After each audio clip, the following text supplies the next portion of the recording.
Mon ami, t'es pas tombé sur cette vidéo par hasard. Non, non, non, non, non, le hasard, ça n'existe pas. Si tu peux regarder cette vidéo, c'est parce que Dieu l'a voulu, Dieu l'a souhaité. Mais toi, c'est quoi le regard que tu as sur lui, hein?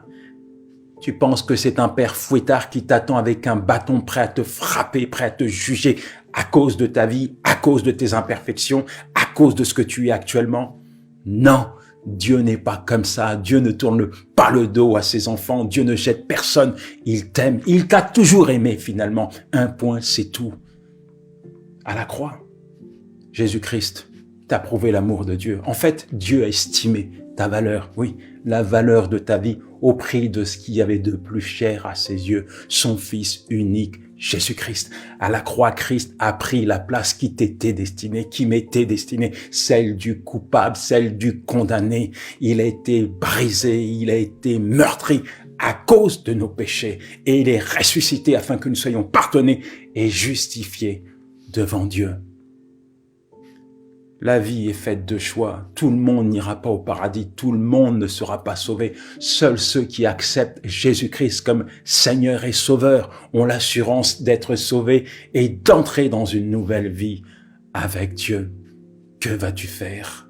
La Bible dit, si aujourd'hui vous entendez la voix du Fils de Dieu, n'endurcissez pas votre cœur. Ne remets pas à demain ce que Dieu te demande de faire maintenant, parce que demain peut-être n'arrivera jamais. Mon frère est mort avec une Bible qu'il a gardée dans sa poche pendant des années, sans pour autant avoir accepté Jésus-Christ comme son Seigneur et comme son Sauveur. Que vas-tu faire? Jésus-Christ a dit, je ne mettrai pas dehors celui qui vient à moi. Que vas-tu faire? Jésus-Christ t'invite aujourd'hui. Tu n'es pas trop sale, tu n'es pas trop mauvais pour venir à lui tel que tu es. Tu peux l'accepter comme ton Seigneur et ton Sauveur. Oui, tu peux l'accepter à régner dans ta vie. C'est possible avec Dieu de changer. Alors que vas-tu faire? Viens à lui tel que tu es. Et ma prière pour toi, c'est que tu puisses répondre à son invitation. Es-tu disposé à le faire? Alors une simple prière suffit. Là où tu es, répète après moi cette prière. Seigneur Jésus, j'ai entendu ta parole aujourd'hui et je sais que tu es mort pour mes péchés, pour lesquels je te demande pardon. En ce jour, je t'accepte comme mon Seigneur et mon Sauveur.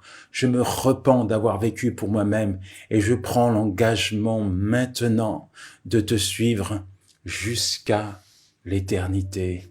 Amen, amen et amen. Si tu as fait cette prière de tout ton cœur, tu viens de vivre un vrai miracle. Ce miracle, Jésus-Christ l'appelle la nouvelle naissance. À partir de maintenant, tu es un enfant de Dieu, il est ton Père et tu peux établir une communion avec lui.